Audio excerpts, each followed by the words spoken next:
I'm proud of you. While talking, I can never do that. You might need power to that thing. Do you want power? Yep. Okay. I I'll get us I some think, power. I think you should have power to that. Okay. Yeah. I'll get us power.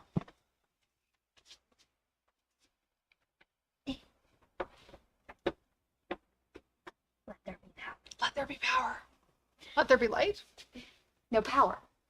Light and power. I guess. Yeah, it does have a light. It does. A little bit of light will help. Alrighty. Oh, I didn't get our comment showing over here. No, we're just looking at us right now. I'm just looking at me. That's all I want to do today. It's perfect. I had a haircut yesterday. I'm a pretty happy camper. Well, it's looking good. Yeah, it's like feeling less droopy in my face. It looks fresh Right? and peppy. yes, I feel like it could maybe stand up a little bit more, but I rode my bike to work today in the rain. Start gelling your hair up in spikes. Yeah, the gel and my helmet doesn't work together. Gel it Just- at the store. And then when you go home, you just have a problem on your way home. I always have a problem on my way home anyway. I always have You- bad hair when I get home. Just never leave. Just I have never a leave work. solution for you. I just live here? Just live here. I heard that we don't have sleepovers. I watched last Tuesday's video with you and Tyler. That's for the... Oh, I'm allowed to sleep here. Do I have to won't work the say whole no. time? Or can I just spend the night sewing? That is above my authority level. Okay. Well, my thought is that if I'm having a sleepover, I'm going to play with the machines all night. That's And fair. so Could run all of the machines. I would just like, if I did it right, could drag the 10 needle into the long arm department and embroider, set up one of the long arms to quilt with the automation, sew on another machine.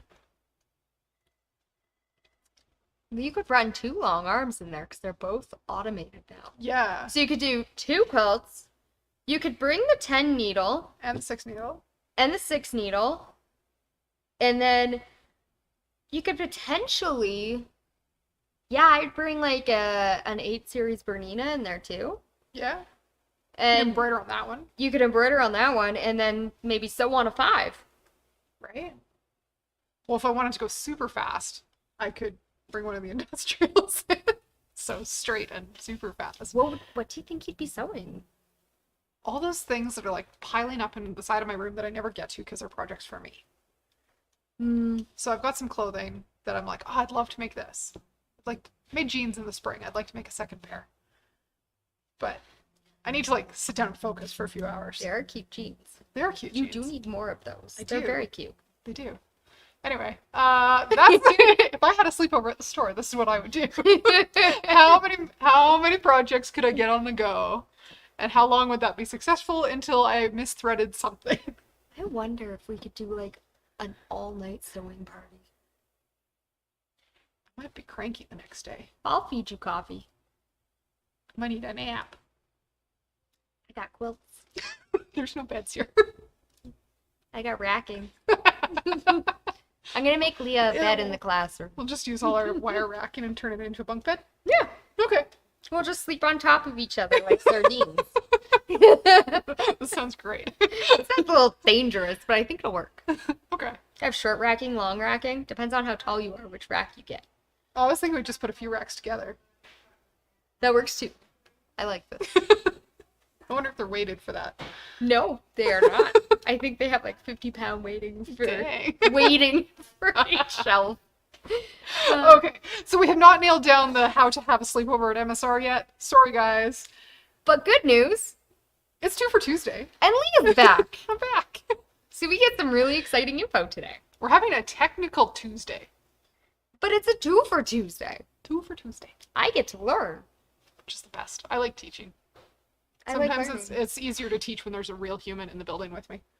So if you guys want to learn like a real human in the building instead of online, we do have some classes scheduled for the fall. Oh, Or you so could join many. us in store.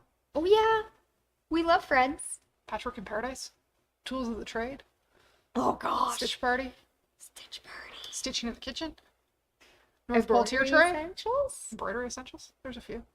Ooh, There's more stuff in the works. It's not finalized. I took my week off as a week off. she did. I didn't sew. She didn't even text me back. Nope. We didn't text Anne back either, if that makes you feel better. I know, because we were in the same chat. I know. Like, cricket. Kat and I just texted. Sorry. It's okay, we know you love us. I do.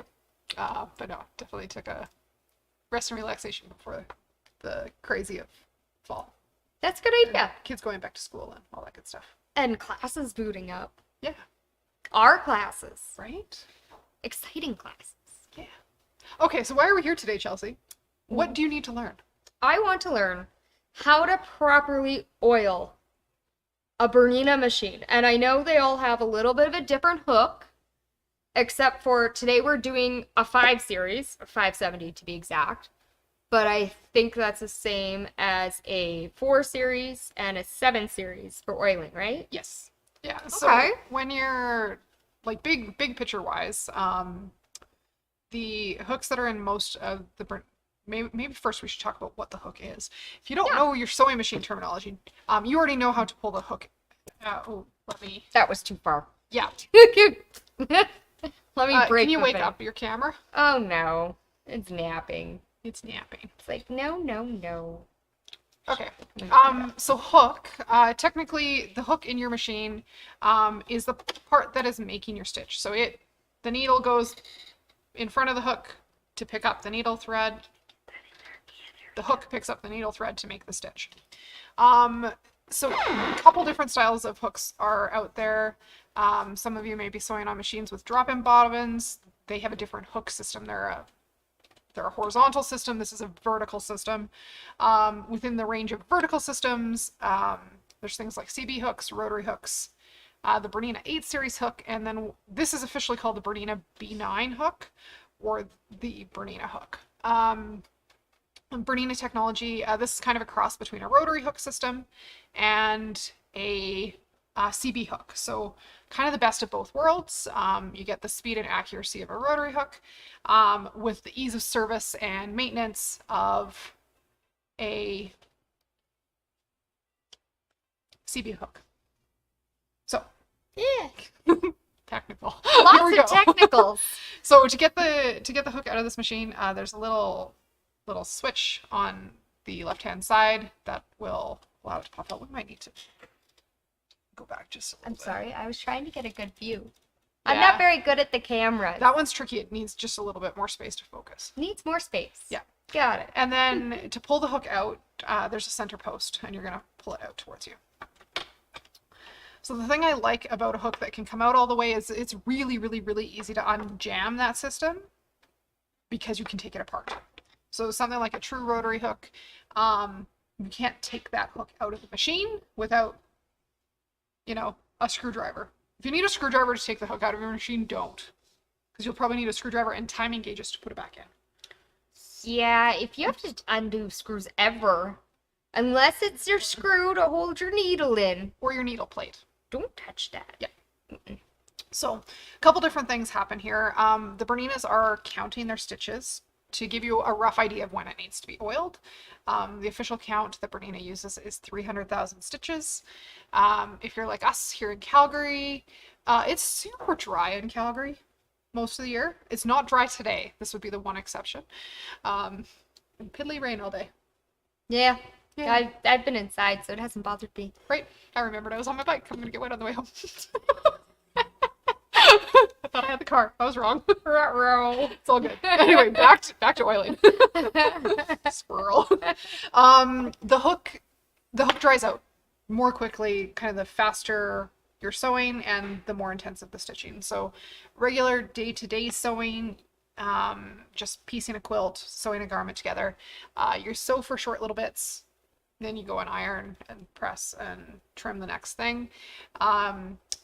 Usually that 300,000 count is somewhat accurate, but it takes a lot of stitching to get there. Usually not frequently enough, but it will come up on screen and show you a little oil can and say, please oil me.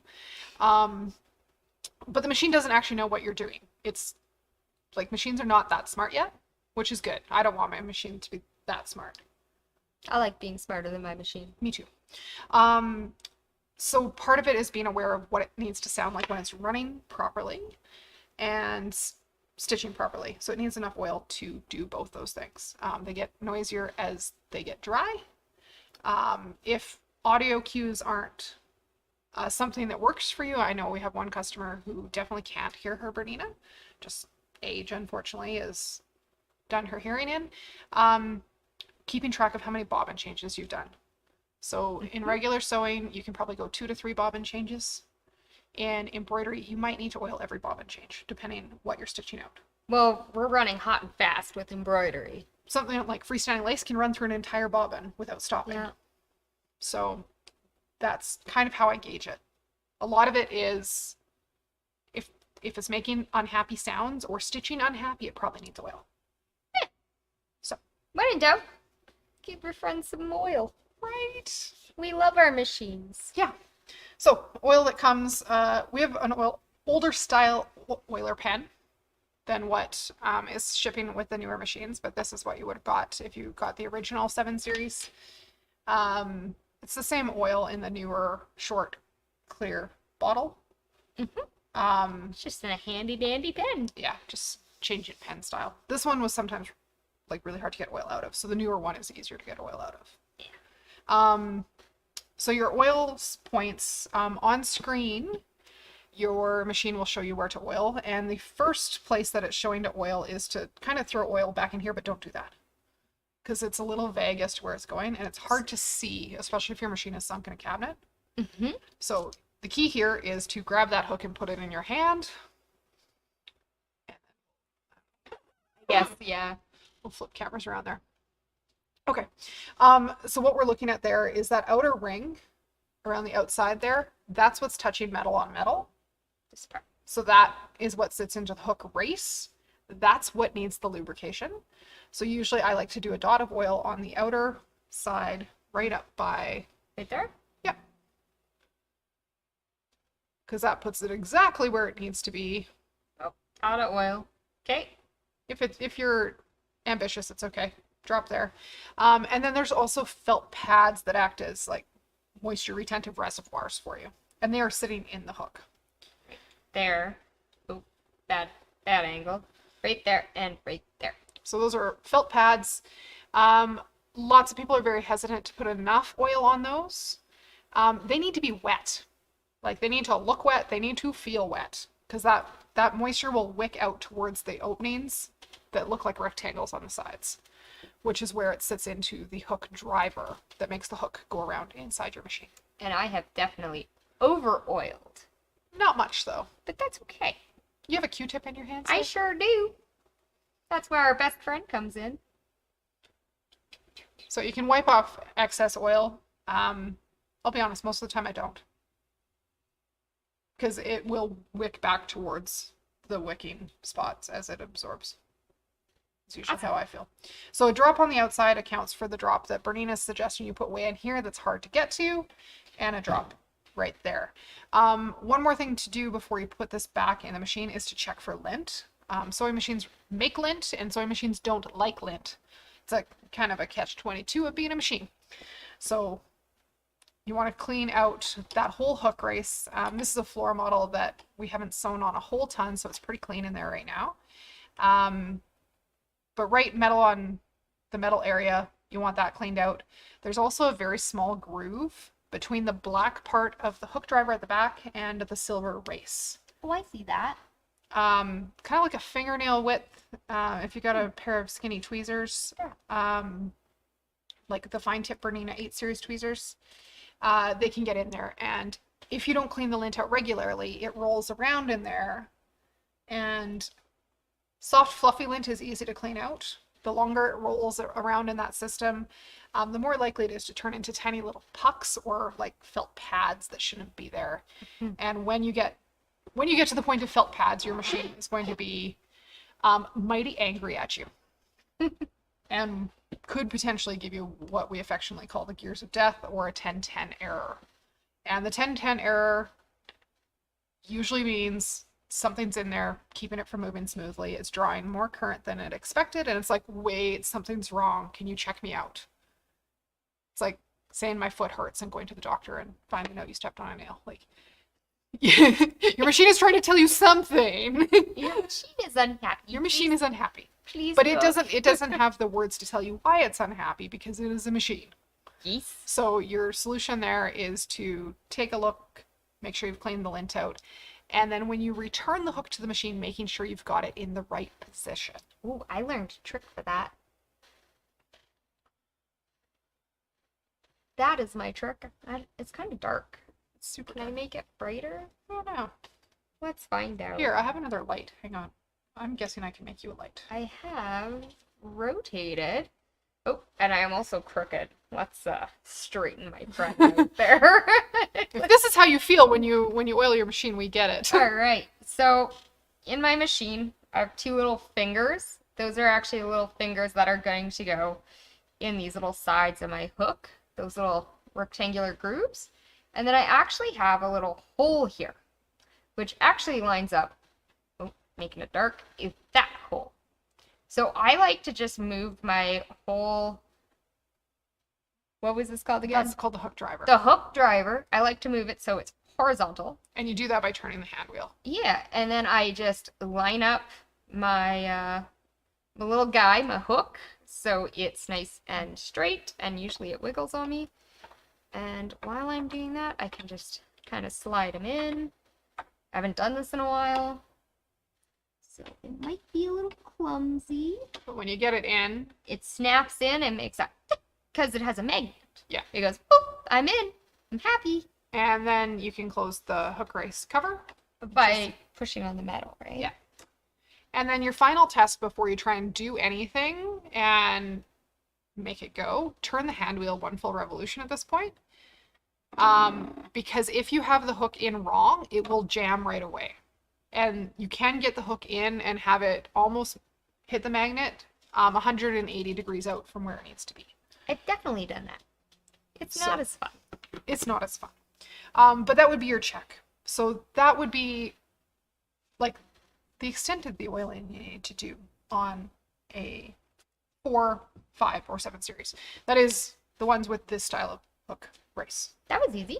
It is easy, but doing it regularly, it will protect your investment. Cleaning the lint out regularly will make your servicing easier when it does come in for its regular service. Most of these Berninas should be serviced every 3 million stitches. So 3 million stitches making clothing might take you a year to 2 years. 3 million stitches doing embroidery might be every 6 months, every year and a half, depending what you're up to. So it does count embroidery stitches a little bit differently on the Bernina side. Brother is true like 1-to-1. Bernina has a different count on its Bernina on embroidery side. Well, that's fun. It's because it's all the metal on metal. Yeah, and embroidery is usually less hard on the machine, so a longer time frame. But the machine will remind you at 3 million that it wants service. So that is what you need to do for maintenance on that type of hook system. Well, that was fun. Yeah. There's a little bit of cleaning on the thread cutter. That could be a whole nother video. Ooh. I hear Leah signing up for a 2 for Tuesday. Maybe. Maybe that's exactly what's happening. There's other machines to oil too. Yeah, I know. We have to do a 3 series And an 8. and an 8. Because that's in the current Bernina lineup. Those are the 3 hook systems. It's the CB hook and the 3s, the 8 series hook, and this one. In our brother side, we've got rotary hooks still in our PQ 1500 and our PR series machines. And we have a couple rotary hooks in our industrials and long arms. So that's I like oiling those ones. right. There's never too much oil. No, the industrials are great. They're so happy. Right? So take care of your investment. Cleaning that lint out, doing your part at home. If you're spending money and investing in a good machine, you take care of it. It's like oil changes in your car. It should come in for regular service. Yeah. If you've just bought a machine, the first service after you buy it is usually the most critical, because just because you've only had it a year doesn't mean that it's not almost 2 years old by the time it from production to landing in your hands. They sit in a box and dry out sometimes for a little bit. They sit on a boat, and they sit in a warehouse. Then they sit on a plane. Do they ever get on a plane? Not usually. Well, that's less fun. Sorry machines. I was hoping. Sometimes, not very often. They're well traveled though. Yeah. So first service, definitely around that year mark after you get it, and then depending on usage, every year to 2 years after that. Kind of like oil changes in your car. We can get in and oil all the other things inside your machine while it's here for service. Yeah. But those things don't get oiled by you at home. They don't need oil very often. No. Not as often as your hook does. Yeah. And that's because of the lint and Yeah. its critical nature to stitch formation. It's important. Mm-hmm. Very important. Without the hook, you don't have bobbin.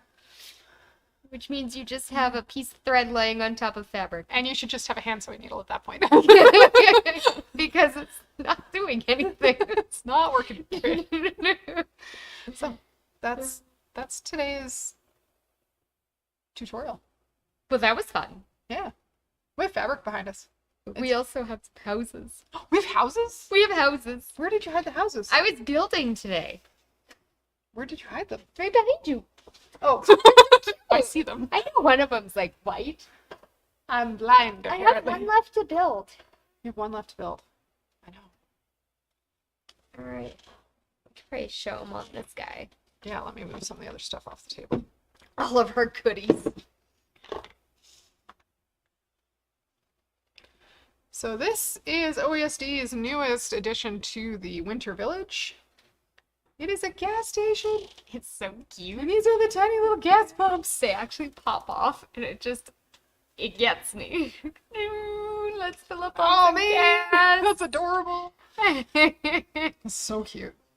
I still have to build the There's a color. colorful version Yeah, of there's a it. colored one as well. It was stinking cute though. So I think when Anne built this, she did the fabric and felt in Nice. it. So Nice. it is Nice hard. and sturdy. It is sturdy. It was super easy to build. Lots of pieces in this one, Yeah. which made it really fun. You can see from the bottom, there's actually like Spots for tea lights. 2 whole spots. Yeah, there's a spot for a tea light here and here because they're actually 2 fully separated little guys. And you have your little gas guy on the top here. It's so cute. I can't wait to build the other one. That's tomorrow's job. Yeah, it's pretty. I love it. And there's a back door back here. You can grab your other house. Oh, yes. I actually saw... I was reading the instructions on how to build this house. So, it is the cookie cottage. Nice. And the thing I saw on the internet while I was building this, so these are actually... you can see through some of these spots. Maybe not that side. This side. Oh, You can that's see like... through this side. The best part is the roof doesn't actually attach, so you could put like a little light like a electrical tea light in there, Oh, nice. and then these light up, Nice. and the little windows. Oopsie daisy.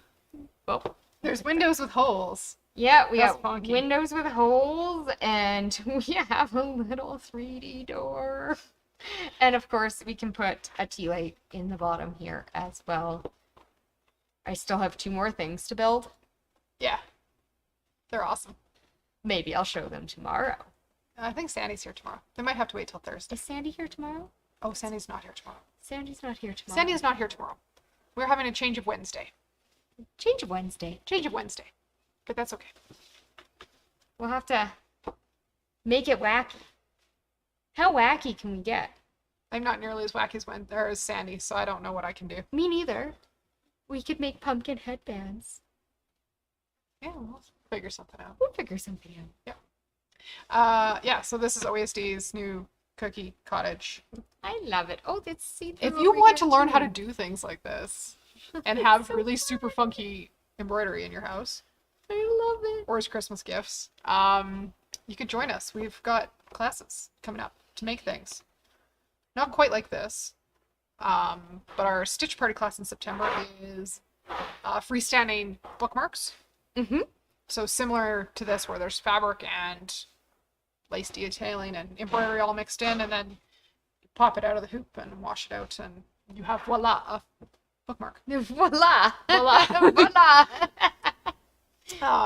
Or we've got Embroidery Essentials, which is a lecture demo about embroidery techniques and stabilizers happening September 29th. Well, and I heard a rumor that there might be some good deals I very much heard that rumor. during both of those classes, right? During Stitching in the Kitchen and Mhm. Embroidery Essentials, not Stitch Party. Not Stitch Party. Stitch Party is more a regular ongoing class with different techniques every month. Yeah. But you haven't missed out, even though we're at month 9, because we recorded the first 8. Yeah. Yeah. Yeah. So it'll be good. I'm excited. Fantastic. Those are some of the classes going on. So I'm sorry. I'm really enjoying this. I know. A really cool thing happened while you were gone too. What's that? It doesn't have to involve embroidery though. We had a customer from our Tools of the Trade class inquire about getting all of her fabric long-armed for the class, Oh, nice. which Barb said, yeah, of course. Yeah. So- the Tools of the Trade is a bag that needs Mhm. some quilted pieces in it for Yeah. the exterior. So definitely you could pre-quilt those a number of ways. One, we could do it on our long arm, have it computerized, automated, perfect. You could use an embroidery module to quilt in the hoop. Yep. You could free motion quilt. You could do ruler work. Yep. You could use a pantograph. You could use a stencil. You could just use your walking foot. Yep. But there's a myriad of ways of quilting. So many. I loved the idea of getting it quilted by Barb. I know, I thought that was so fun. right? Save a lot of time Right? if you want dense quilting. Oh, maybe For that's sure. what I do on my sleepover. It's pre-quilt my fabric for Patty's class. That's a great idea. And then first class, you'll just be cutting into that. Right? That's Or you could come to class and quilt it after, in between the 2 classes, Mhm. the 3 classes. There's options. 3. We There's also have a 3. long arm rental program where you can come rent our long arm if you want to do it yourself. Yeah, it is really fun. Right? I learned how to use it. I love it. I I need one.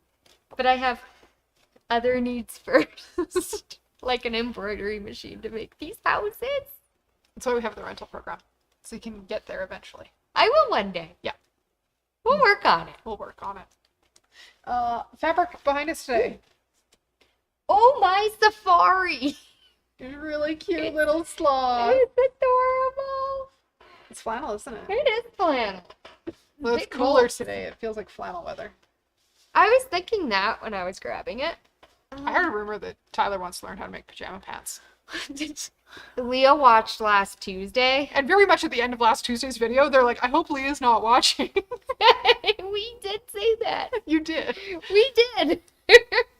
My son has outgrown his pajama pants. He tried them on yesterday. They were 4 inches too short. So I'm probably due for another pajama pant production run. I think he needs sloths. Maybe. Don't make me sleepy. Well, that's a good Good thing? With pajamas, probably. Let him make them. I know he's becoming quite an avid sewer. Yeah, we had a discussion. He thinks flannel is... My son falls onto the neurodivergent end of the spectrum. And it was way too hot for flannel pajamas last night. Mm. So he put his flannel pajamas on because he was so excited when he found them in his dresser as we cleaned out his dresser. And he's like, why would they even make flannel pajamas? These are way too hot. I'm like, Eli, these are for winter. It's August. It's hot in the house. You don't need flannel pajamas today. Well, we do have some lovely knits that you could make into some. I was pants for. thinking double gauze pajamas for summer. I was thinking that rayon knit though. That'd be soft and So scrumptious. soft, just like a little nightie made in that. Not for Eli, of course. I don't see Eli in the night. But he could have shorts in it. Yeah. That would be so comfy. Yeah, And so a little we talked shirt. about making like summer jammy shorts as his next sewing project. It's a great idea. Yeah. Maybe he could come teach after. Maybe. Teach us how to make some jammy shorts. Maybe. I'm looking forward to his interview. He's not quite there yet. I'm waiting for Eli's resume. He's almost into the double digits. He's just not there yet. He's not old enough to come to work yet. He's gonna come join us. That's his plan. Yeah, anyway. That's my story. Eli's not a fan of flannel as of yesterday. Just but wait we'll till it gets revisit to the conversation -30. when it's colder. Just wait till October. I know. -30 weather. And he's Don't say that for October. Don't do that. an animal. That's bad energy. Don't. Okay, fine. December 24th when it's minus 30 in Matching Santa flannel Claus. jammies for Christmas. Yes. Family. Are you gonna get that done in time? That's the plan. That's the plan. Stop that. Don't look at me. Fair. Fair. I know you. I'm good at starting things. Mhm. Not amazing at finishing them at this point. We definitely start tasks like squirrels sometimes, but That's okay. we get there. Yeah. I have a double gauze shirt to wear later this week as soon as I get the hem done. Is this the one that we added the V into the back? Yeah. Maybe Thursday. Hmm. Maybe Thursday. Maybe tomorrow. How about tonight, Leah? We'll see if we have to have a long argument about flannel pajamas tonight or not. You At might need bedtime. to. We'll see. Anyway, that's what we've got for you. Double gauze shorts for you. Double gauze shorts. Sounds super comfy. That does. Good thing summer's almost over. I'll be ready for next summer. Yes. Yeah. And if you make him shorts, it won't matter when he grows. I know, Because of shorts. right? They'll be short shorts eventually. Can we make him jorts? Jean shorts. Jorts. No, not for sleep. Not for sleep. No, that sounds very uncomfortable. Right? But jorts. Okay. Chelsea and I have a plan for ourselves. We're gonna make jorts. Okay. Stay tuned. No promises. Okay. We're going to let you guys go. Have a lovely evening. I think we talked about the things. We talked about the classes. Mhm. We talked about the flannel. Mhm. We talked about the 570. We talked about some other stuff. It's all good.